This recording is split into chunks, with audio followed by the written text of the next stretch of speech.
آج کی تقریر کا عنوان ہے حضرت موسیٰ علیہ الصلاۃ والسلام کی بے ہوشی، سیریل نمبر 179 179۔ 1 ربیع الاول سن 1426 ہجری مطابق 11 اپریل سن 2005 عیسوی بروز پیر بعد نماز ظہر۔ بسم اللہ الرحمن الرحیم، الحمد للہ رب العالمین، غافل الذنب وقابل التوب شدید العقاب ذی الطول، لا الہ الا هو الیہ المصیر، والصلاة والسلام الاکملان الاتمان على رسولنا محمد بن عبد الله بن عبد المطلب وعلى آله وأصحابه الكرام البررة السباقين الإيمان والهجرة وعلى من سلك مسلكهم إلى يوم القيام، أما بعد، فأعوذ بالله السميع العليم من الشيطان الرجيم، بسم الله الرحمن الرحيم، فلما تجلى ربه للجبل جعله دكا وخر موسى صعقا فلما أفاق قال سبحانك تبت إليك وأنا أول المؤمنين، رب اشرح لي صدري ويسر لي أمري واحلل عقدة من لساني يفقه قولي، علم الإنسان ما لم يعلم، رب زدني علما۔ گرامی قدر حاضرین محفل، اللہ سبحانہ و تعالی کے برگزیدہ پیغمبر حضرت موسیٰ علیہ الصلاۃ والسلام اللہ تبارک و تعالی کی جانب سے بنی اسرائیل کی جانب پیغمبر بنا کر بھیجے گئے، ایک مخصوص قوم کی جانب مخصوص علاقے میں پیغمبر بنا کر، نبی بنا کر، رسول بنا کر، صاحب شریعت بنا کر بھیجے گئے۔ تمام کے تمام پیغمبر ہمارے حضرت محمد مصطفیٰ صلی اللہ علیہ وسلم کو چھوڑ کر ایک مخصوص علاقے کے واسطے، مخصوص مقام کے واسطے، مخصوص لوگوں کے واسطے پیغمبر بنا کر بھیجے گئے، لیکن حضرت آمنہ کے در یتیم، یتیم عبداللہ، نبی امی، نبی ہاشمی صلی اللہ علیہ وسلم کو اللہ سبحانہ و تعالی نے تمام عالموں کے واسطے نبی اور رسول اور پیغمبر بنا کر بھیجا۔ نہ صرف یہ کہ نبی اور رسول اور پیغمبر بنا کر بھیجا، بلکہ نبیوں کا نبی اور رسولوں کا رسول بنا کر بھیجا، خاتم النبیین بنایا، آخری پیغمبر بنایا کہ آپ صلی اللہ علیہ وسلم کی ذات گرامی کے بعد قیامت تک کوئی نبی، کوئی رسول آنے والا نہیں ہے۔ یہ ہمارا آپ کا راسخ اور پکا مضبوط متین عقیدہ ہے۔ حضرت موسیٰ علیہ السلام نے بنی اسرائیل کے اوپر بہت زیادہ محنت کی۔ وہ لوگ بت پرستی کرتے تھے اور فرعون نے جو اس وقت کا بادشاہ تھا ان کو اپنا غلام بنا رکھا تھا، ان کی عورتوں کو، ان کی لڑکیوں کو باندی بنا رکھا تھا، وہ ان کے اوپر قابض تھا، قبضہ کیے ہوئے تھا، اور وہ لوگ مقبوض تھے، مغلوب تھے، مقہور تھے، شکست خوردہ تھے، ضعیف تھے، کمزور تھے، نحیف تھے۔ سماج میں اور سوسائٹی میں اور معاشرے میں ان کو کوئی مقام حاصل نہیں تھا۔ حضرت موسیٰ علیہ السلام نے یہ محسوس کیا، بلکہ یہ بالکل واضح انداز میں دیکھا کہ فرعون اپنے آپ کو سب سے اونچا رب کہلواتا ہے، انا ربکم الاعلی کا نعرہ وہ مارتا ہے کہ میں تمہارا سب سے اونچا رب ہوں، میرے سے اونچا کوئی نہیں ہے، میرے سے بلند کوئی نہیں ہے، میرے سے زیادہ مضبوط کوئی نہیں ہے۔ یہ فرعون کا ایک بہت کمزور عقیدہ تھا، لیکن وہ اپنے آپ کو بڑا سمجھتا تھا۔ فرعون نے بنی اسرائیل کو، لوگوں کو، عورتوں کو، مردوں کو حکم دے رکھا تھا کہ وہ اس کے سامنے سجدہ کرتے رہیں، حالانکہ آپ کو معلوم ہے خواتین و حضرات کہ سجدہ صرف اور صرف اللہ سبحانہ و تعالی کی ذات گرامی کے ساتھ مخصوص ہے۔ اللہ سبحانہ و تعالی کے سوا کسی کے واسطے سجدہ جائز نہیں ہے۔ پیغمبر محمد الرسول اللہ صلی اللہ علیہ وسلم سے بعد ایمان والوں نے کہا کہ یا رسول اللہ، ہماری طبیعت چاہتی ہے کہ ہم آپ کو سجدہ کریں، ہم آپ کے سامنے جھک جایا کریں، بطور تعظیم کے، بطور توقیر کے، بطور تبجیل کے، بطور تقدیس کے۔ نبی کریم صلی اللہ علیہ وسلم نے جواباً ارشاد فرمایا کہ اگر اللہ سبحانہ و تعالی کے علاوہ کسی اور کے لیے سجدہ جائز ہوتا تو میں بیوی کو حکم دیتا کہ وہ اپنے شوہر کو سجدہ کیا کرے، لیکن اللہ تبارک و تعالی کے علاوہ کسی کے لیے سجدہ جائز نہیں ہے، لہذا اب یہ سجدہ نہ کسی نبی کو کیا جائے گا، نہ پیغمبر کو کیا جائے گا، نہ رسول کو کیا جائے گا، نہ کسی ولی کو کیا جائے گا، نہ جناب کسی استاد کو کیا جائے گا، نہ پیر کو کیا جائے گا، نہ شیخ کو کیا جائے گا، نہ جناب کسی مرشد کو کیا جائے گا، نہ کسی پیڑ کو، نہ درخت کو، نہ ندی کو، نہ نالے کو، نہ سمندر کو، نہ ستاروں کو، نہ آفتاب و مہتاب کو، نہ سورج چاند کو، نہ جناب شوہر کو، نہ بیوی کو، کسی کو سجدہ نہیں کیا جائے گا۔ ہمارا اور ساری مخلوق اگر جھکے گی اللہ تبارک و تعالیٰ کی مرضی کے مطابق تو بس صرف اور صرف اللہ سبحانہ و تعالیٰ ہی کے سامنے جھکے گی، اور صرف اور صرف باری سبحانہ و تعالیٰ ہی کو سجدہ کرے گی۔ تو یہ لوگ فرعون کو جناب سجدہ کیا کرتے تھے۔ حضرت موسیٰ علیہ السلام کو حکم ہوا کہ آپ اپنے بھائی ہارون علیہ السلام کو ساتھ لے جاؤ، فرعون کی مجلس میں جاؤ، فرعون کے دربار میں جاؤ، اور فرعون کے دربار میں جانے کے بعد اس کو سمجھاؤ، بتلاؤ، جتلاؤ، اس کو اس بات کا یقین دلاؤ کہ دیکھو تم خدا نہیں ہو، تم تو کمزور انسان ہو، اللہ تبارک و تعالیٰ نے تمہیں حاکم بنا دیا ہے، بادشاہ بنا دیا ہے۔ تو ظاہر سی بات ہے کہ اس کا یہ مطلب نہیں کہ آپ لوگوں کو اپنے سامنے سجدہ کرنے پر مجبور کریں، سجدہ تو صرف اور صرف اللہ سبحانہ و تعالی کی ذات گرامی کے لیے مخصوص ہے۔ تو آپ دونوں کے دونوں بھائی فرعون کے پاس جائیں، اس کو سمجھائیں، اور جانے کے بعد اس کو تمام کی تمام حقیقت سمجھا دیں۔ اللہ تبارک و تعالی نے 16ویں پارے میں سورہ طٰہٰ کے اندر اس کا بیان فرمایا ہے۔ سورہ طٰہٰ کے دوسرے رکوع میں باری سبحانہ و تعالی نے ارشاد فرمایا اذهب أنت وأخوك بآياتي ولا تنيا في ذكري اذهبا إلى فرعون إنه طغى فقولا له قولا لينا لعله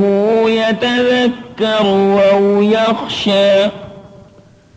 قالا ربنا إننا نخاف أن يفرط علينا أو أن يطغى قال لا تخافا إنني معكما أسمع وأرى فأتياه فقولا إنا رسولا ربك فارسل معنا بني إسرائيل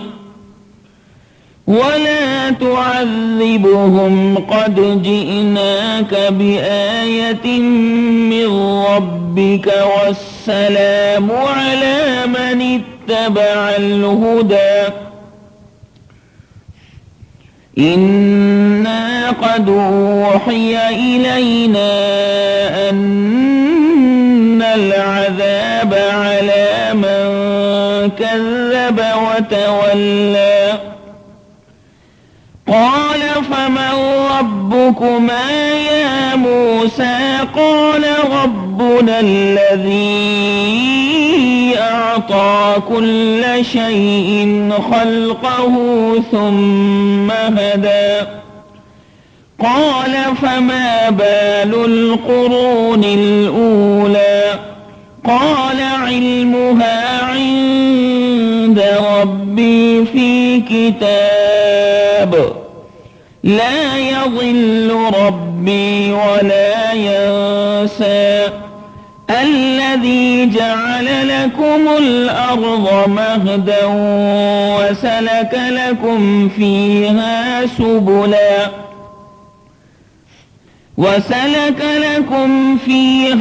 سبلا وأنزل من السماء ماء فأخرجنا به أزواجا من نبات شتى كلوا وارعوا أنعامكم إن في ذلك لآيات لأولي النهى. آسمان زمین کے پیدا کرنے والے خدا نے حضرت موسیٰ علیہ السلام سے فرمایا کہ موسیٰ تم بھی جاؤ اور اپنے بھیا ہارون کو بھی ساتھ لے جاؤ اور میری نشانیاں میری طرف سے جو تمہیں معجزات عطا کیے گئے ہیں ان کو بھی ساتھ لے جاؤ اور دیکھو میرا ذکر کرنے میں میری یاد کرنے میں سستی مت کرنا. اس سے ایک بات یہ معلوم ہوئی کہ آدمی اگر کسی کو سمجھانا چاہیے تو اللہ تبارک و تعالیٰ کو یاد کرتا رہے کہ پروردگار میری زبان میں اتنی تاثیر نہیں، میرے کلام کے اندر میرے کلمات کے اندر میری گفتگو کے اندر اتنی تاثیر نہیں کہ پروردگار میں سامنے والے مخاطب کو سامع کو مغلوب کر سکوں، چپ کر سکوں اور اس کو دنداں شکن جواب دے سکوں. پروردگار اس کے دل کو پاک و صاف کرنا اور اس کے دل کو ہدایت کی جانب مائل کرنا اور اس کو نصیحت قبول کرنے کی جانب مائل کرنا پروردگار میرے بس کی بات نہیں. یہ کام تو ہے آسمان زمین کے پیدا کرنے والے خدا بس آپ ہی کے قبضہ قدرت میں ہے کہ دل آپ کے ہاتھ میں ہے. آپ جس طرف چاہیں دل کو پلٹ دیں، جس طرف چاہیں جناب دل کو مائل کر دیں. چاہیں تو ایک لمحے میں نفرت کو محبت سے بدل دیں اور چاہیں تو جناب ایک لمحے میں محبت کو نفرت سے تبدیل کر دیں. تو حضرت موسیٰ علیہ السلام اور حضرت ہارون علیہ السلام کو باری تعالیٰ نے نصیحت فرمائی کہ دیکھو مجھے یاد کرتے رہنا تاکہ فرعون کے اوپر تم لوگ غالب آ جاؤ، کیونکہ سارا غلبہ مجھ خدا کے قبضہ قدرت میں ہے اور ساری عزت مجھ خدا کے قبضہ قدرت میں ہے اور سارا زبردست طاقت والے معاملات مجھ خدا کے قبضہ قدرت میں ہیں. تم لوگ تو بڑے کمزور ہو، لہذا غالب کرنا مجھ خدا کا کام ہے، سو مجھ کو یاد کرتے رہنا. اگر زبان سے یاد کرنے کا موقع نہ ہو تو مجھ خدا کو دل میں یاد کرتے رہنا، تو میں تمہارے کلام میں جان ڈال دوں گا، تمہارے کلام میں تاثیر پیدا کر دوں گا اور بھرے مجمع کے اندر فرعون کے اوپر، بادشاہ وقت کے اوپر، سلطان وقت کے اوپر، حاکم وقت کے اوپر اور اس کے درباریوں کے اوپر اور اس کے مصاحبین کے اوپر اور اس کے رجال کار کے اوپر اور اس کے رفقاء کار کے اوپر ایک موسیٰ اور ہارون تم دونوں کے دونوں غالب آ جاؤ گے. جاؤ تم دونوں کے دونوں فرعون کے پاس جاؤ. اس نے بڑی سرکشی کر رکھی ہے، بڑی دھما چوکڑی مچا رکھی ہے. اس نے تو اپنے آپ کو جناب خدا بنا رکھا ہے اور سب سے اونچا خدا وہ انا ربکم الاعلی کا نعرہ مارتا ہے. اور دیکھو اس سے ذرا نرمی سے بات کرنا، زیادہ سختی سے بات مت کرنا، کیونکہ کلام نازک جو ہے وہ ظاہر ہے کہ اثر کر جاتا ہے اور یہ سب جانتے ہیں کہ پھول کی پتی سے کٹ جاتا ہے ہیرے کا جگر.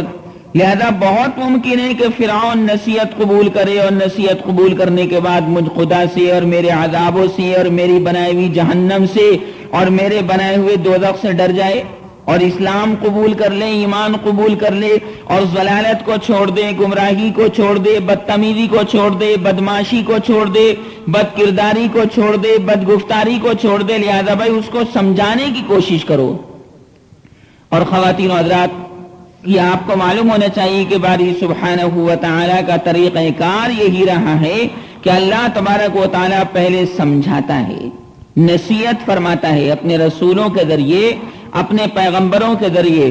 اور جب کوئی قوم باز نہیں آتی، کوئی قوم بدتمیزی، بدمعاشی، کفر کو نہیں چھوڑتی، نفاق کو نہیں چھوڑتی، زندقے کو نہیں چھوڑتی، تو پھر اللہ تبارک و تعالی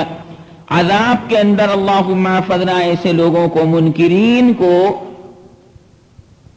گرفتار کر لیتا ہی۔ تو حضرت موسیٰ اور حضرت ہارون علیہم الصلاۃ والسلام دونوں نے فرمایا کہ پروردگار، ہمیں تو اس سے ڈر لگتا ہے کہ وہ ہمارے اوپر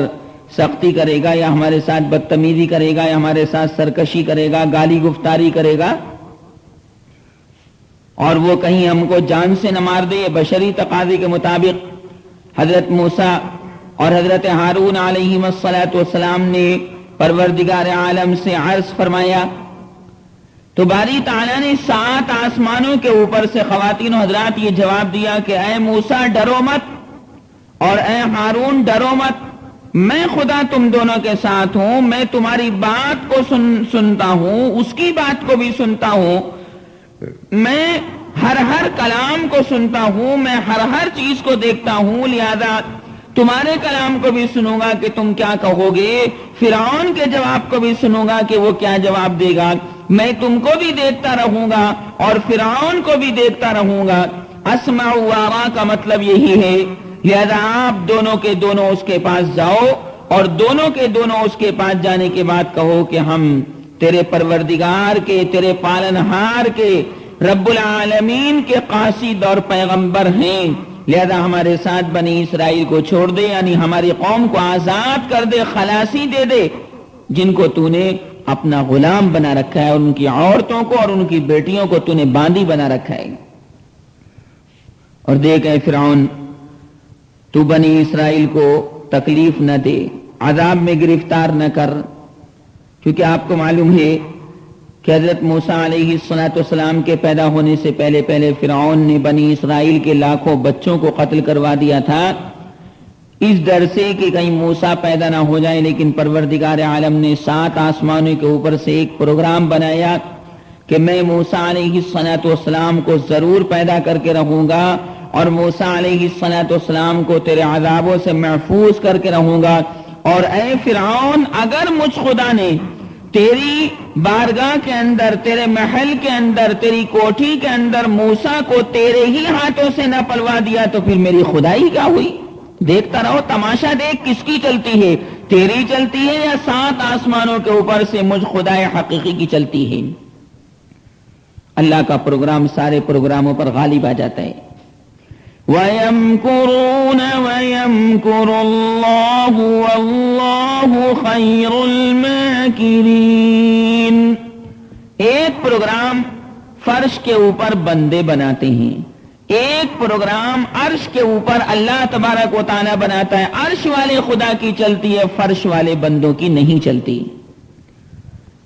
لہذا یوں کہو کہ ہم تمہارے پاس تمہارے رب کی طرف سے ایک معجزہ لے کر آئے ہیں، لہذا جو ہدایت کی پیروی کرے اس کے اوپر سلامتی ہوگی، اور ہمارے پاس اللہ سبحانہ و تعالی کی جانب سے یہ پیغام بھیجا گیا ہے کہ عذاب تو انہی لوگوں کو ہوتا ہے جو جھٹلاتے ہیں اور اسلام سے اور ایمان سے منہ کو موڑ لیتے ہیں۔ تو یہ بات فرعون نے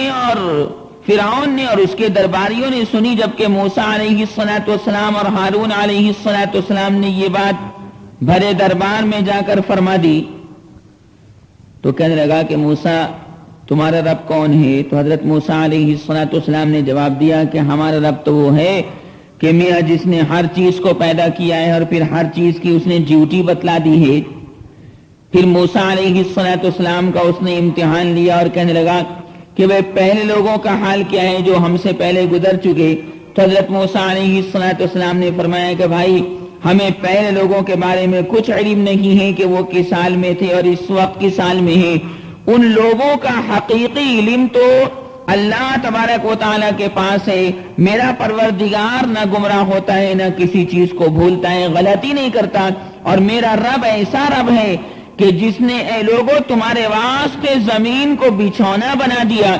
اور تمہارے لیے زمین کے اندر راستے بنا دی، بنا دیے، گلیاں بنا دی، روڈ بنا دیے، سڑکیں بنا دی تاکہ مکانات کے اندر تم لوگ رہ سکو اور اپنی چیزوں کو خریدنے کے لیے اور بیچنے کے لیے اور اپنی ضروریات کو پورا کرنے کے لیے سڑکوں پر چلو، بازار میں جاؤ، ایک شہر سے دوسرے شہر میں جاؤ، ایک بستی سے دوسری بستی میں جاؤ، اور ایک گاؤں سے دوسرے گاؤں میں جاؤ، ایک قریے سے دوسرے قریے کے اندر جاؤ، اور دیکھو اللہ نے آسمان سے تمہارے واسطے پانی کو اتار دیا، اور پھر اس پانی کے ذریعے سے باری سبحانہ و تعالی نے مختلف قسم کی چیزوں کو زمین سے پیدا کر دیا، اور وہ بھی جوڑا جوڑا، نر بھی بنایا اور مادہ بھی بنایا، مذکر بھی بنایا اور مؤنث کو بھی بنایا، لہذا اب تم کھاؤ اور پیو اور اپنے جانوروں کو چارہ دو، بے شک ان تمام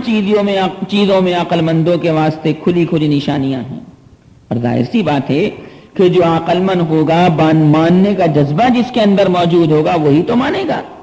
اور جو آدمی اپنے آپ کو بڑا سمجھے تو اس کے دل کا برتن تو تکبر سے بھرا ہوا ہے، لہذا اگر اس کو نصیحت بھی کی جائے گی تو ظاہر سی بات ہے کہ وہ نصیحت اس کے دل بھرے ہوئے برتن سے چھلک کر نیچے کو گر جائے گی۔ لہذا باری سبحانہ و تعالی نے فرمایا کہ بھائی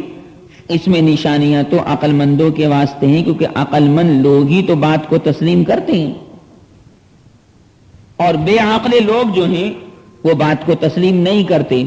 تو خیر حضرت موسیٰ علیہ السلام نے جناب بہت سمجھایا، قصہ مختصر، اس وقت مجھے پورا واقعہ تو بیان نہیں کرنا، ضروری چیزیں آپ حضرات کے سامنے بیان کرنی ہیں، مجھے اس وقت دوسری چیز آپ حضرات کے سامنے بیان کرنی ہے۔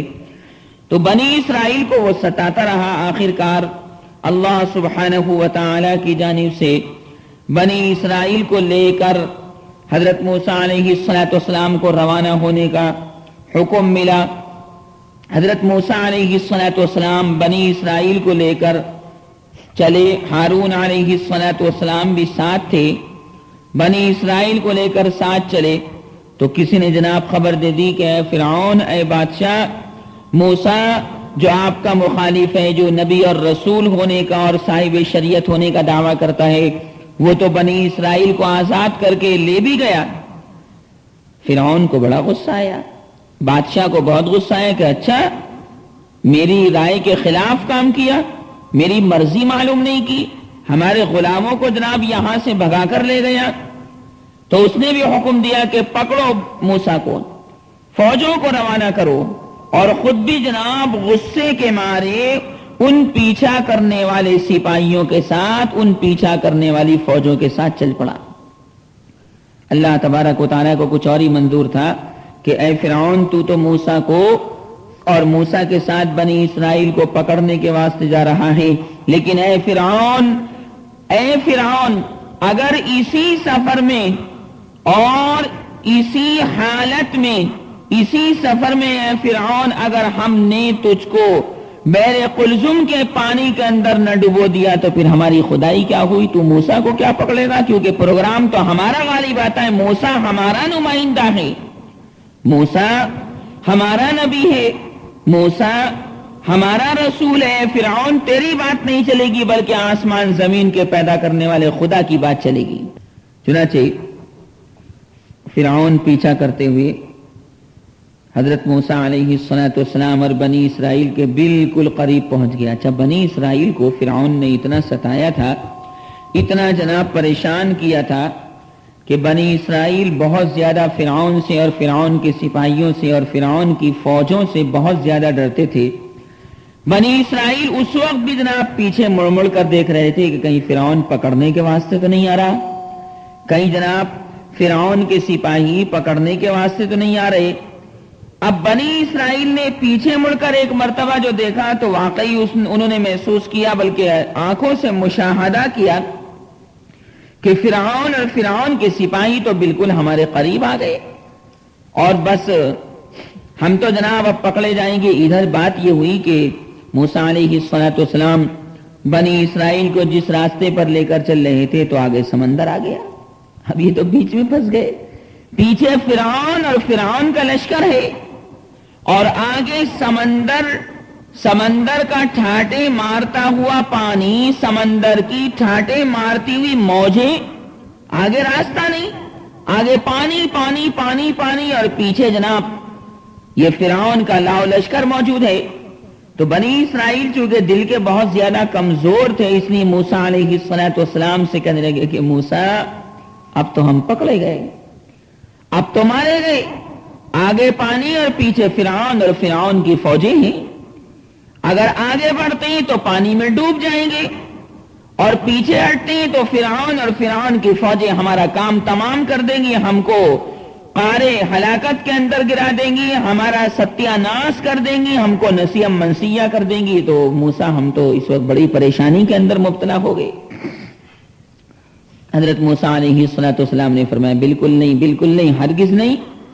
اللہ کے ہم نمائندے ہیں، اللہ پر ایمان رکھنے والے ہیں، اللہ تعالیٰ کے حکم سے ہم ایسا کر رہے ہیں، لہذا پروردگار عالم رب العالمین قادر مطلق بادشاہ مطلق آسمان زمین کا پیدا کرنے والا خدا ضرور ضرور ہماری مدد فرمائے گا اور ہمیں کوئی نہ کوئی راستہ دکھائے گا. تم گھبراؤ نہیں، آگے اگر پانی ہے تو پانی خدا سے زیادہ طاقت نہیں رکھتا، پانی کو تو اللہ تبارک و تعالی نے پیدا فرمایا ہے. اور فرعون کا لاؤ لشکر بھی اللہ تبارک و تعالیٰ کا کچھ بگاڑ نہیں سکتا. گھبراؤ نہیں، کوئی نہ کوئی راستہ ضرور نکل آئے گا، نا امید ہونے کی ضرورت نہیں. باری تعالیٰ نے 19ویں پارے میں سورہ شعراء کے اندر اس کو بیان کیا ہے. فَلَمَّا تَرَاءَ الْجَمْعَانِ قَالَ أَصْحَابُ مُوسَىٰ مدركون قال كلا إن معي ربي سيهدين فأوحينا إلى موسى أن اضرب بعصاك البحر فانفلق فكان كل فرق كالطود العظيم وأزلفنا ثم الآخرين وأنجينا موسى ومن معه أجمعين ثم أغرقنا الآخرين إن في ذلك لآية وما كان أكثرهم مؤمنين وإن ربك لهو العزيز الرحيم. حضرت موسیٰ علیہ السلام کے پاس اللہ نے وحی بھیجی کہ موسیٰ گھبرانے کی بات نہیں، جو آپ کے پاس لاٹھی ہے وہ لاٹھی آپ سمندر کے اوپر مار دیجئے. حضرت موسیٰ علیہ السلام نے سمندر کے پانی پر اپنی لاٹھی ماری تو سمندر کا پانی تو جناب 2 ٹکڑے ہو گیا اور بیچ میں راستہ نکل آیا، خشکی پیدا ہو گئی. دائیں طرف بھی پانی بالکل پہاڑ کی طرح کھڑا ہو گیا اور بائیں طرف بھی پانی پہاڑ کی طرح کھڑا ہو گیا اور بیچ میں اللہ تبارک و تعالی نے موسیٰ اور بنی اسرائیل کے لیے راستہ نکال دیا کہ اس راستے سے گزر کر تم لوگ دوسرے کنارے پر پہنچ جاؤ اور اپنی جان بچاؤ. اب فرعون اور فرعون کے لاؤ لشکر نے جب یہ بات دیکھی تو وہ بھی جناب اتر گیا. ادھر حضرت موسیٰ علیہ السلام اور بنی اسرائیل پار لگ گئے، صحیح سلامت پار لگ گئے، ان کو نجات مل گئی، ان کا بال بیکا تک نہ ہوا. اور فرعون کا لاؤ لشکر جیسے ہی اس خشکی کے اندر اترا تو جناب اللہ تبارک و تعالی نے پانی کو حکم دیا کہ اے پانی اس خدا کے باغی فرعون کے اوپر تو مل جا، اور اے پانی فرعون اور فرعون کے لاؤ لشکر کو تو ہلاک کر دے. پانی اللہ تبارک و تعالیٰ کے حکم کے تابع لہذا پانی نے جناب فرعون کو بھی ڈبو دیا اور جناب بنی اسرائیل کو بھی ڈبو دیا، سب ہلاک ہو گئے. اب جب یہ بنی اسرائیل پار لگ گئے تو بنی اسرائیل نے کہا کہ موسیٰ اللہ نے ہمارے دشمن کو مار دیا، لاؤ لشکر کو مار دیا، ہمیں نجات مل گئی. موسیٰ اب آپ اللہ تبارک و تعالی سے ہمیں کوئی کتاب لا کر دیں تاکہ ہم اللہ کی اس کتاب کے قوانین پر، احکام پر عمل کر سکیں. حضرت موسیٰ علیہ السلام نے پروردگار عالم سے عرض کی کہ پروردگار، میری قوم آپ سے کتاب مانگتی ہے، اپنی زندگی گزارنے کے واسطے کچھ قوانین مانگتی ہے، کچھ احکام مانگتی ہے، کون سی چیزیں حلال ہیں، کون سی چیزیں حرام ہیں۔ پروردگار تو ہمیں زندگی گزارنے کے واسطے کوئی کتاب دے دے جس میں تیرے قوانین موجود ہوں۔ تو اللہ تبارک و تعالی نے حضرت موسیٰ علیہ السلام کے پاس پیغام بھیجا کہ موسیٰ، آپ کو کتاب ایسے نہیں ملے گی، بلکہ آپ کوہ طور پر آئیے، اور کوہ طور پر آنے کے بعد اعتکاف کیجئے، روزے رکھیے، اور 1 مہینے کے واسطے آئیے، 30 دن اور 30 راتوں کے واسطے آئیے، 3 نہیں 30، 30، 3 نہیں 30، 30 نہیں 30، 30 راتیں یہاں گزاریے۔ جب آپ 30 راتیں یہاں گزاریں گے، 30 دن یہاں گزاریں گے، 30 دن کے لگاتار روزے رکھیں گے، تو پھر ہم آپ کو اپنی طرف سے کوئی کتاب عطا کر دیں گے، وہ آپ بنی اسرائیل کو، اپنی قوم کو دے دینا تھا۔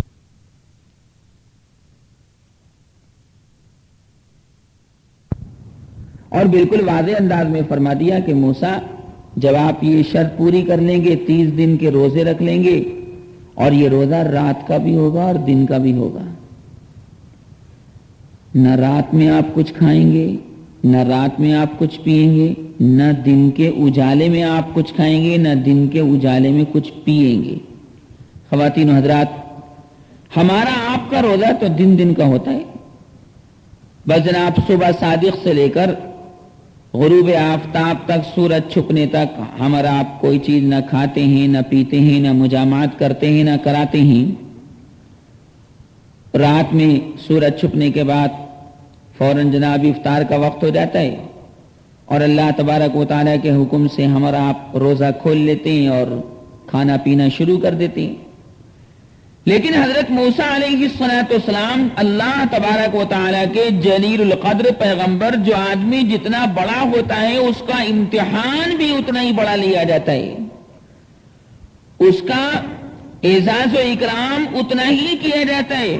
اور ظاہر ہے کہ امتحان تو بڑوں کا ہوتا ہے، نبیوں کا ہوتا ہے۔ ہمارا آپ کا امتحان اگر ہونے لگے تو سمجھو اللہ تبارک و تعالیٰ نے ہم کو بڑا سمجھ لیا، اس قابل سمجھ لیا۔ ویسے اللہ تعالیٰ سے دعا کرنی چاہیے کہ پروردگار کسی امتحان میں ہمیں مت ڈالنا، کسی آزمائش کے اندر مت ڈالنا، کسی لائن کا کوئی امتحان ہمارا مت لینا، کیونکہ ہم تو گندے بندے ہیں، کمزور ہیں، ضعیف ہیں، نحیف ہیں، لاغر ہیں، جسم بھی کمزور، روح بھی کمزور، ظاہر بھی خراب، باطن بھی خراب۔ پروردگار ہم آزمائش کے قابل نہیں اور امتحان دینے کے قابل نہیں، لہذا ہم تو تیرے فضل کثیر کے محتاج ہیں کہ تو اپنے فضل و احسان سے ہماری دنیا بھی اچھی بنا دے، ہماری قبر والی زندگی بھی اچھی بنا دے، اور آخرت والی زندگی جو ہمیشہ ہمیشہ رہنے والی ہے اس کو بھی بڑھیا سے بڑھیا بنا دے۔ پروردگار ہم تو یہی چاہتے ہیں، لیکن جن کے رتبے ہیں سوا، ان کو سوا مشکل ہے۔ حضرت موسیٰ علیہ السلام کو باری تعالیٰ نے حکم دیا کہ آپ نہ رات میں کچھ کھائیں گے، نہ دن کے اندر کچھ کھائیں گے، 24 گھنٹے کا روزہ۔ بلکہ اگر آپ اندازہ لگائیں تو ظاہر ہے کہ کتنے گھنٹے ہو جائیں گے 1 مہینے کے، رات کے اور دن کے جوڑنے کے بعد۔ حضرت موسیٰ علیہ السلام نے پروردگار عالم کے حکم سے 30 دن کے روزے رکھ لیے، رات کا بھی روزہ، دن کا بھی روزہ، اور وہیں کوہ طور کے اوپر، پہاڑ طور کے اوپر اعتکاف بھی فرمایا۔ معلوم یہ ہوا کہ عطائے الہی کے ملنے کے لیے روزے کو ایک بہت بڑا دخل ہے، اور معلوم یہ ہوا کہ اللہ تبارک و تعالیٰ کی عطا کو لینے کے لیے اعتکاف کو بھی بہت بڑا دخل ہے۔ اعتکاف کے بارے میں تو میری مستقل 2 کیسٹس الگ سے موجود ہیں۔ رمضان شریف میں عورتیں ان کو خریدتی ہیں اور اپنے اپنے گھروں میں اعتکاف کرتی ہیں، مرد بھی خریدتے ہیں۔ اور روزے کے بارے میں تو ظاہر ہے کئی کیسٹس میری موجود ہیں۔ رمضان کیوں آتا ہے، رمضان ہم سے کیا مطالبہ کرتا ہے، روزہ اور تقوی، روزہ اور رمضان، کئی کیسٹس ہیں روزے کے بارے میں۔ تو حضرت موسیٰ علیہ السلام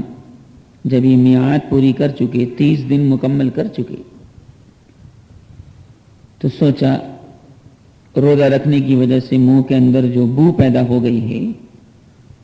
اس بو کو مسواک کر کے دور کر لوں. ہاں، مسواک کے ذریعے آدمی دانتوں کو صاف کرتا ہے. مسواک کرنا سنت ہے نبی کریم صلی اللہ علیہ وسلم کی. لہذا حضرت موسیٰ علیہ السلام نے مسواک کر لی. اب روزہ رکھنے کی وجہ سے روزے دار کے منہ کے اندر جو بو پیدا ہو جاتی ہے وہ اللہ تبارک و تعالیٰ کے نزدیک مشک سے زیادہ پسندیدہ ہے. لخلوف فم الصائم اطیب عند اللہ من ریح المسک، حدیث پاک میں واضح طریقے سے بیان فرمایا گیا. اب جب مسواک کر کے موسیٰ علیہ السلام نے اس بو کو دور کر دیا تو پروردگار عالم نے فرمایا کہ موسیٰ یہ تم نے کیا کیا؟ واہ بھائی واہ، میں یہ کیا کیا؟ اس بو کو پیدا کرنے کے لیے ہی تو ہم نے آپ سے روزے رکھوائے اور آپ نے اسی بو کو مسواک کے ذریعے دور کر دیا. اب 10 دن کے روزے اور رکھو اور دیکھو آپ کے مسواک مت کر لینا، جب ہی ملے گی کتاب. اللہ تعالیٰ پہلے حضرت موسیٰ علیہ السلام سے مجاہدات کروا رہا ہے. رنگ لاتی ہے ہینا پتھر سے پس جانے کے بعد مہندی کے پتے پیڑ سے توڑے جاتے ہیں، اس کے بعد ان کو سکھایا جاتا ہے، سکھانے کے بعد ان کو پیسا جاتا ہے، پاؤڈر بنایا جاتا ہے، پھر کہیں جا کر ان کو ہاتھ پیروں میں لگایا جاتا ہے تو وہ رنگ دیتے ہیں، مہندی کا رنگ. ہاتھوں پر بھی مہندی لگائی جاتی ہے اور پیروں کی گرمی دور کرنے کے لیے بھی مہندی کو استعمال کر لیتی ہیں. سر کی گرمی دور کرنے کے لیے بھی جناب عورتیں بھی سر کے بالوں میں مہندی لگا لیتی ہیں اور مرد بھی جناب اس کو لگا لیتے ہیں. اب تو مہندی لگانے کا بہت شوق چل پڑا ہے، بہت رواج ہو گیا ہے. تو پہلے مجاہدات اللہ تبارک و تعالیٰ کرواتا ہے، اس کے بعد پھر نعمتیں ملتی ہیں. ویسے اللہ سے دعا یہی کرنی چاہیے کہ پروردگار ہم مجاہدہ کرنے کے بھی قابل نہیں، ہم تو تیرے فضل عظیم کے بہت زیادہ محتاج ہیں، بنا مانگے عطا فرماتا رہے. یہ اللہ کی بارگاہ میں دعا کرتے رہنے چاہیے اور باری تعالیٰ سے اسی کی التجا اور اسی کی التماس کرتے رہنا چاہیے. اللہ تبارک و تعالیٰ نے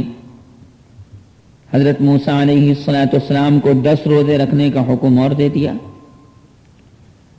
حضرت موسیٰ علیہ السلام نے 10 روزے اور رکھے، 40 دن پورے ہو گئے. تو پھر باری تعالیٰ نے حضرت موسیٰ علیہ السلام کو کتاب التورات عنایت فرمائی. لیکن اللہ تبارک و تعالیٰ نے حضرت موسیٰ علیہ السلام سے پہاڑ پر اس حالت میں کلام فرمایا کہ وَكَلَّمَ اللَّهُ مُوسَىٰ تکلیمہ 6 پارے میں موجود ہے سورہ نساء کے اندر کہ اللہ نے واقعی موسیٰ علیہ السلام سے گفتگو فرمائی. اب کیا گفتگو ہوئی اللہ ہی بہتر جانتا ہے، حضرت موسیٰ علیہ السلام ہی بہتر جانتے ہیں. اور کتنی دیر تک ہوئی یہ بھی اللہ کو معلوم ہے، حضرت موسیٰ علیہ السلام کو معلوم ہے، اور کس انداز سے ہوئی یہ بھی ان دونوں کو پتا ہے. ہمیں اور آپ کو اس سے بحث نہیں کرنی چاہیے. شریعت جس چیز سے خاموش رہے ہم کو بھی خاموشی اختیار کرنی چاہیے. چنانچہ جب موسیٰ علیہ السلام نے اللہ تبارک و تعالیٰ کی آواز سنی کہ اتنی میٹھی آواز، اتنا شیریں کلام، اتنا شاندار کلام، تو حضرت موسیٰ علیہ السلام نے سوچا کہ میں اللہ تعالیٰ کی جب آواز سن چکا تو اللہ تعالیٰ کا دیدار بھی نہ کر لوں، اللہ تبارک و تعالیٰ کو دیکھ نہ لوں. یہ بہترین موقع ہے، یہ گولڈن چانس ہے اللہ تبارک و تعالیٰ کو دیکھنے کا اور باری تعالیٰ کی رویت کا اور باری تعالیٰ کے دیدار کرنے کا. تو حضرت موسیٰ علیہ السلام نے فرمایا کہ پروردگار تو نے مجھ سے کلام فرمایا، لہذا تو اپنا دیدار بھی مجھ کو کرا دے. اللہ سبحانہ و تعالی نے حضرت موسیٰ علیہ السلام سے فرمایا کہ موسیٰ آپ ہرگز ہرگز مجھ کو نہیں دیکھ سکیں گے. یہ نہیں فرمایا کہ ہرگز ہرگز میرا دیدار نہ کیا جا سکے گا. ہاں، اس سے ایک بات یہ معلوم ہوئی کہ دنیا میں رہتے ہوئے کوئی اللہ تبارک و تعالیٰ کو اپنی ان ظاہری آنکھوں سے نہیں دیکھ سکتا۔ باری سبحانہ و تعالیٰ اہل جنت کو اپنا دیدار کروائیں گے، جیسا کہ دیدار الہی کے نام سے میری مستقل کیسٹ الگ سے موجود ہے، پورے 1 گھنٹے کی تقریر ہے، وہ الگ کیسٹ ہے۔ اس میں میں نے تفصیل کے ساتھ بیان کیا کہ اللہ کا دیدار جنت میں ایمان والوں کو کس طرح ہوگا، اسلام والوں کو کس طرح ہوگا، جنتیوں کو اللہ تعالیٰ کا دیدار کس طرح حاصل ہوگا۔ یہ پوری کیسٹ اسی موضوع پر مشتمل ہے۔ فرمایا کہ موسیٰ اس دنیا میں رہتے ہوئے آپ ہم کو نہیں دیکھ سکتے، لیکن موسیٰ علیہ السلام نے فرمایا کہ نہ، شوق میں فرمایا،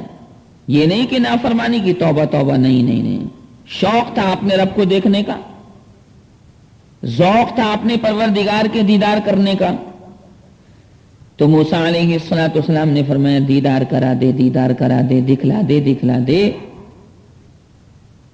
اللہ نے فرمایا کہ دیکھو تم ہرگز مجھ کو نہیں دیکھ سکو گے، لیکن اگر اتنا ہی شوق ہے تو پہاڑ کی طرف دیکھو، کوہ طور کی طرف دیکھو، ہم اپنی تجلی پہاڑ پر ڈالیں گے، اپنا نور پہاڑ پر بھیجیں گے۔ اگر پہاڑ اس ہمارے نور کی تجلی کو برداشت کر جائے گا تو آپ بھی ہم کو دیکھ لیں گے، اور اگر پہاڑ ریزہ ہو جائے گا تو ظاہر سی بات ہے کہ آپ بھی ہمارا دیدار نہیں کر سکیں گے۔ باری سبحانہ و تعالی نے اس کا تذکرہ 90 پارے میں فرمایا ہے سورہ اعراف کے اندر، اور تفصیل کے ساتھ فرمایا ہے وَوَاعَدْنَا مُوسَى 30 لَيْلَةً وَأَتْمَمْنَاهَا ب10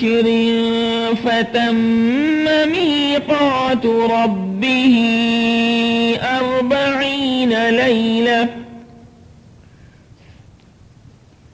وقال موسى لأخيه هارون اخلفني في قومي وأصلح ولا تتبع سبيل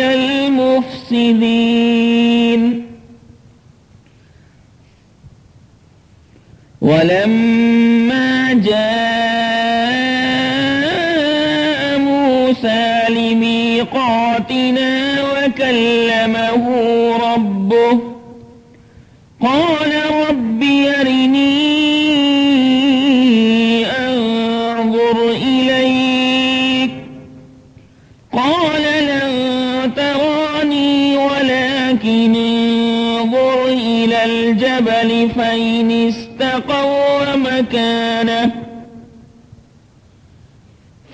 استقر مكانه فسوف تراني فلما تجلى ربه للجبل جعله دكا وخر موسى صعقا فلما أفاق قال سبحانك تبت إليك وأنا أول المؤمنين۔ اللہ تبارک و تعالی نے پہاڑ کے اوپر اپنے نور کو ظاہر فرمایا، پہاڑ کے اوپر اپنی تجلی ڈالی، پہاڑ کے اوپر معمولی سی تجلی اللہ تبارک و تعالی نے ڈالی، پہاڑ تو میاں ریزہ ہو گیا، اور حضرت موسیٰ علیہ السلام بے ہوش ہو کر گر پڑے۔ وَخَرَّ مُوسَى صَعِقًا۔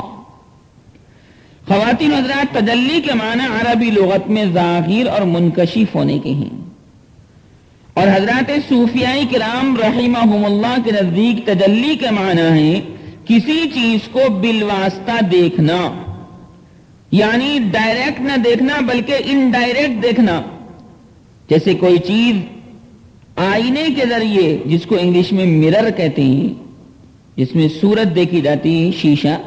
آئینے کے ذریعے دیکھی جائے، اس لیے تجلی کو رؤیت نہیں کہہ سکتی۔ خود اسی آیت میں اس کی شہادت اور گواہی موجود ہے کہ اللہ تبارک و تعالی نے رؤیت کی تو یعنی دیکھنے کی تو نفی فرمائی، اور تجلی کا اس بات فرمایا۔ حضرت امام احمد بن حنبل رحمہ اللہ، امام ابو عیسیٰ ترمذی، ابو عبداللہ حاکم نیشاپوری نے بروایت انس رضی اللہ تعالی عنہ نقل کیا ہے، اور اس کی سند کو امام ترمذی اور ابو عبداللہ حاکم نیشاپوری نے صحیح قرار دیا ہے کہ پیغمبر خدا صلی اللہ علیہ وسلم نے یہ آیت کریمہ تلاوت فرمائی. یعنی کون سی آیت؟ فلما تجلی ربہ للجبل، جس میں فرمایا گیا کہ موسیٰ کے رب نے موسیٰ کے سامنے پہاڑ کے اوپر اپنی تجلی کو ظاہر فرمایا. اور یہ آیت کریمہ تلاوت فرمانے کے بعد آقا مدنی صلی اللہ علیہ وسلم نے اپنے مبارک ہاتھ کی چھوٹی انگلی، جس کو عربی میں خنصر کہتے ہیں، چنگلیا کے سرے پر انگوٹھا رکھ کر اشارہ فرمایا کہ اللہ جل جلالہ و عم نوالہ کے نور کا صرف اتنا سا حصہ اس وقت ظاہر کیا گیا تھا جس سے پہاڑ کے ٹکڑے ٹکڑے ہو گئے، پہاڑ ریزہ ریزہ ہو گیا. میں پہاڑ تو اللہ تبارک و تعالیٰ کی مخلوق ہے، اللہ کی معمولی سی تجلی کو، معمولی سے نور کو وہ برداشت نہ کر سکا. اللہ کی تو ظاہر سی بات ہے کوئی مثال ہے ہی نہیں، اللہ کی سرکار کی کوئی مثال نہیں، نہ اللہ کی ذات کی کوئی مثال ہے، نہ اللہ کی صفات میں سے کسی صفت کی کوئی مثال موجود ہے، ہرگز نہیں. لیس کمثلہ شیء.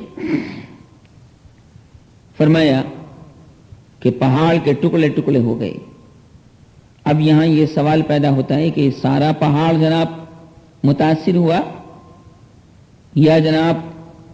وہی حصہ پہاڑ کا متاثر ہوا جس پر اللہ تبارک و تعالی نے اپنی تجلی ظاہر فرمائی تھی؟ جواب یہ دیا گیا کہ یہ ضروری نہیں کہ سارے پہاڑ کے ٹکڑے ہو گئے ہوں، بلکہ جس حصے پر حق تعالی شانہ نے یہ تجلی ظاہر فرمائی وہ حصہ اس سے متاثر ہوا ہو، اور یہ بھی ممکن ہے کہ سارا پہاڑ متاثر ہوا ہو. دونوں چیزیں موجود ہیں، دونوں کا امکان موجود ہے، دونوں تعویلوں کی پاسبلٹی موجود ہے. خواتین و حضرات، اللہ تبارک و تعالیٰ کا دیدار حاصل کرنے کے لیے تو باری تعالیٰ کی رضا والے کام کرنے پڑیں گے، تاکہ ہم اور آپ اللہ کو راضی کر کے جنت میں داخل ہو سکیں. جب آدمی جنت میں جائے گا، جب عورت جنت میں جائے گی، تبھی اللہ کا دیدار اس کو نصیب ہوگا. خوب یاد رکھو کہ جہنمیوں کو اللہ تعالیٰ کا دیدار نصیب نہیں ہوگا. اللہ کا دیدار تو اہل جنت کو ہوگا، کسی کو ہر وقت، کسی کو موقع بموقع. یہ اپنے اپنے درجات اور مراتب کے فرق کو پیش نظر رکھتے ہوئے ہوگا. چونکہ ظاہر ہے کہ کوئی آدمی بہت زیادہ اللہ کے قریب ہوگا، کوئی آدمی درمیانی درجے کا قریب ہوگا، کوئی آدمی معمولی درجے کا قریب ہوگا. بھائی جیسے جیسے اس نے دنیا کے اندر عبادت کی، اس عبادت کے مراتب اور درجات کے اعتبار سے وہاں بھی فرق ظاہر ہوگا، جیسے دنیا میں فرق ظاہر تھا. ایک آدمی بس 5 وقتہ ہی نماز پڑھتا ہے، اور وہ بھی گنڈے دار پڑھتا ہے، کبھی پڑھ لی کبھی نہ پڑھی. ایک آدمی یہ کہ تکبیر اولیٰ کا اہتمام کرتا ہے، ایک آدمی فجر بھی پڑھتا ہے، ظہر بھی پڑھتا ہے، عصر بھی پڑھتا ہے، مغرب بھی پڑھتا ہے، عشاء بھی پڑھتا ہے، 5 نمازیں پڑھتا ہے. مرد ہے تو تکبیر اولیٰ کے ساتھ مسجد میں جا کر پہلی صف میں دائیں طرف نماز پڑھتا ہے کہ اس کا ثواب زیادہ ہے، یا امام کے پیچھے بالکل ثواب زیادہ ہے. اور عورت ہے تو جناب اذان ہوتے ہی مصلی سنبھال لیتی کہ نہ بھائی نہ، نماز کو دیر نہیں کروں گی، کوئی نہ کوئی آ جائے گا، کبھی پڑوسن آ جائے گی، کبھی کوئی اور کام لگ جائے گا، کوئی رکاوٹ پیدا ہو جائے گی، بھائی پہلے نماز پڑھ لوں. ساری باتیں ایک طرف ہیں اور نماز بھیا ایک طرف ہے، لہذا وہ اتنی پابندی کرتی ہے. اور بعض لوگ ایسے ہیں جو صرف جمعے کی پڑھتے ہیں. عورت کے اوپر تو جمعہ ہے ہی نہیں، عورتیں تو گھر میں ظہر کی نماز، جمعے کے دن بھی ظہر کی نماز ہی پڑھتی. تو غرض ہے کہ یہاں عبادت کے مختلف درجات تھے. نماز کی تو میں نے یہاں مثال دی، اور آپ کو معلوم ہے کہ ایمان لانے کے بعد نماز مسلمان مومن کے اوپر سب سے زیادہ لازمی اور ضروری چیز ہے، جس سے آج کل اکثر مسلمان غافل ہیں. نماز کے بارے میں تو میری کئی کیسٹس ہیں، کئی تقریریں موجود ہیں. ایک کیسٹ ہے نماز کے بارے میں، نماز قرآن کی نظر میں. دوسری کیسٹ ہے نماز حدیث کی نظر میں. یہ تو 2 کیسٹ کے اندر پوری تقریر موجود ہے، 2 گھنٹے کی تقریر ہے. اور ایک کیسٹ ہے نماز کا طریقہ، اس میں نے پوری تفصیل بیان کی ہے کہ عورتوں کی نماز میں اور مردوں کی نماز میں کیا فرق ہے۔ اس کیسٹ کو ہر عورت کو سننا چاہیے تاکہ سمجھ لے کہ ہمیں کس طرح نماز پڑھنی ہے۔ اور ایسے ہی ایک مستقل کیسٹ ہے نماز کے اوپر، تختہ جیسی کمر، یہ اس کا عنوان ہے، وہ بھی نماز سے ہی متعلق ہے۔ اور ایک کیسٹ باجماعت نماز کے عنوان سے ہے، یہ مردوں کے واسطے ہے۔ بہرحال نماز تو اللہ تبارک و تعالیٰ کے بندے کو بہت زیادہ اللہ کے قریب کر دیتی ہے اور بہت سے فائدے اس سے حاصل ہوتے ہیں۔ ڈاکٹر عبرت بہرائچی فرماتے نماز کے بارے میں کہ عذاب قبر سے بچنا ہے گر نماز پڑھو، عذاب قبر سے بچنا ہے گر نماز پڑھو، بہت قریب ہے وقت سفر نماز پڑھو۔ سفر کا وقت یعنی دنیا سے جانے کا وقت، مرنے کا وقت بہت قریب ہے۔ موت تو اپنے پنجے پھیلائے کھڑی ہے، پتہ نہیں کس وقت گاڑ دے، آگے پیچھے کا پچھتاوا ہے۔ لہذا بھائی اگر قبر کے عذاب سے بچنا ہے تو اس نماز کی پابندی کرنی پڑے گی، بالغ مردوں کو بھی اور بالغ عورتوں کو بھی۔ بچہ اگر 7 سال کا ہو جائے تو نماز کی اس کو ترغیب دی جائے گی، اور اگر 9 یا 10 سال کا ہو جائے اور نماز نہ پڑھے تو پھر اس کو ڈانٹا جائے گا۔ باپ کے اوپر لازم ہے کہ لڑکا ہو تو مسجد میں اپنے ساتھ لے جائے، اور لڑکی ہو تو گھر میں نماز پڑھنے کی اس کو تاکید کرے۔ عذاب قبر سے بچنا ہے گر نماز پڑھو، بہت قریب ہے وقت سفر نماز پڑھو، یہی دلائے گی تم کو نجات دوزخ سے، یہی دلائے گی تم کو نجات دوزخ سے، ملا ہے وقت بہت مختصر نماز پڑھو۔ کٹھن ہے راہ عدم کیسے جاؤ گے تنہا، میں آخرت کی راستہ، آخرت کا راستہ تو بہت کٹھن ہے، مرنا پڑے گا، پہلے موت کے پل کو پار کرنا پڑے گا، قبر میں جانا پڑے گا۔ کٹھن ہے راہ عدم کیسے جاؤ گے تنہا، جو چاہتے ہو کوئی ہم سفر نماز پڑھو۔ نماز واقعی ساتھ دے گی، اللہ کا قرآن قبر میں ساتھ دے گا۔ اس عنوان کے تحت یعنی قبر کے ساتھی، اس عنوان کے تحت میرا مستقل الگ سے بیان موجود ہے، بہت اچھی کیسٹ ہے کہ قبر میں کون کون چیزیں ساتھ دیں گی، یہ پورے 1 گھنٹے کا بیان الگ سے موجود ہے۔ رسول پاک کی آنکھوں کی ہے یہی ٹھنڈک، اللہ کے رسول نے فرمایا کہ نماز میری آنکھوں کی ٹھنڈک ہے، قرۃ عینی فی الصلاۃ۔ رسول پاک کی آنکھوں کی ہے یہی ٹھنڈک،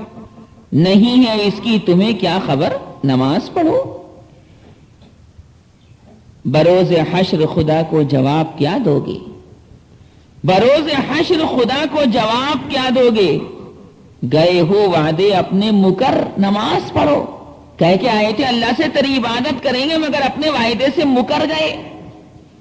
مصیبتوں میں دلوں کو قرار دیتی ہے، مصیبتوں میں دلوں کو قرار دیتی ہے، جو چاہتے ہو غموں سے مفر، نماز پڑھو۔ آج الٹا حال ہے، مسلمان کہتے ہیں بھئی نماز اس لیے چھوٹ گئی تھی، ذرا کچھ کاروبار میں پریشانی تھی، ادھر ادھر جانا ہو رہا تھا، بیوی کی طبیعت خراب تھی، بچوں کی طبیعت خراب تھی۔ یہ بولپے کی باتیں ہیں، یہ الٹی گنگا بہاتے ہیں۔ ارے رنج و غم کے وقت میں تو اور نماز پڑھنی چاہیے، مصیبت کے وقت میں تو اور نماز پڑھنی چاہیے، تاکہ اللہ تبارک و تعالیٰ اس نماز پڑھنے کی برکت سے مصیبتوں کو ٹال دے، کاروبار کو کھول دے، دکانداری کو چلا دے۔ الٹی بات کرتے ہیں مسلمان، مرد بھی اور عورتیں بھی۔ مصیبتوں میں دلوں کو قرار دیتی ہے، جو چاہتے ہو غموں سے مفر، نماز پڑھو۔ ستون دین ہے اور ہے کلید جنت بھی، نماز تو دین کا ستون ہے اور جنت کی کنجی ہے۔ ستون دین ہے اور ہے کلید جنت بھی، یہی دلائے گی جنت میں گھر، نماز پڑھو۔ تمہارا دشمن جانی ہے نفس امارہ، تمہارا دشمن جانی ہے نفس امارہ، فریب و مکر و ریا چھوڑ کر نماز پڑھو۔ دعائیں یوں نہیں مقبول ہوں گی اے عبرت، دعائیں یوں نہیں مقبول ہوں گی اے عبرت، خدا کے سامنے باچشم تر نماز پڑھو۔ خواتین و حضرات، اس لیے ضرورت اس بات کی ہے کہ اپنے گریبانوں میں جھانکا جائے اور اس دنیا کی زندگی کو بہت بہت مختصر جانا جائے، اس دنیا کی زندگی کو آخرت کی کھیتی بنایا جائے۔ جس طرح حضرت موسیٰ علیہ الصلوۃ والسلام اور حضرت ہارون علیہ السلام نے اپنی قوم کو سمجھایا، فرعون کو سمجھایا، لیکن وہ نہیں مانا، آخرکار ڈبو دیا گیا۔ اللہ تبارک و تعالیٰ سے مقابلہ کرنے والوں کا انجام ایسے ہی ہوا کرتا ہے، کیونکہ اللہ تبارک و تعالیٰ ہی قادر مطلق ہے، وہی خدا حقیقی ہے، اسی کے بارے میں کہا جاتا ہے لا الہ الا اللہ، لا الہ الا اللہ، لا الہ الا اللہ، اللہ کے سوا کوئی معبود حقیقی نہیں، وہی اکیلا واحد ہے، دو خدا نہیں، تین خدا نہیں، چار خدا نہیں، پانچ خدا نہیں، سمندر خدا نہیں، آسمان خدا نہیں، زمین خدا نہیں،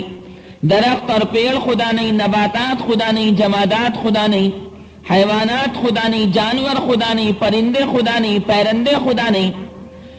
بے جان چیزیں خدا نہیں، جاندار چیزیں خدا نہیں، یہ تو سب مخلوقات ہیں ایک اکیلے خالق کی، جو اللہ کہلاتا ہے، جو رحمان کہلاتا ہے، جو رحیم کہلاتا ہے، جس کے حدیث پاک میں 99 نام وارد ہوئے، ایک کم 100 نام۔ اللہ تبارک و تعالیٰ کے مبارک ناموں کے اوپر میرا مستقل بیان الگ سے موجود ہے، جس کا نام ہے اسماء الہی۔ بہت اچھی کیسٹ ہے جس میں پوری تفصیل میں نے اللہ کے ناموں کے بارے میں ذکر کی ہے، اور اسی طرح پیارے پیغمبر نبی مکرم نبی معظم صلی اللہ علیہ وسلم کے مبارک اور پیارے ناموں کے بارے میں میری مستقل 2 کیسٹس الگ سے موجود ہیں۔ اللہ تبارک و تعالی مجھے بھی عمل کی توفیق اردانی فرمائے، اور آپ حضرات کو بھی۔ وآخر دعوانا ان الحمدللہ رب العالمین۔ یا رب صل وسلم دائما ابدا على حبیبک خیر الخلق كلهم، اللهم صل وسلم وبارك على سيدنا ونبينا وحبيبنا وشفيعنا ومولانا محمد، اللهم صل على محمد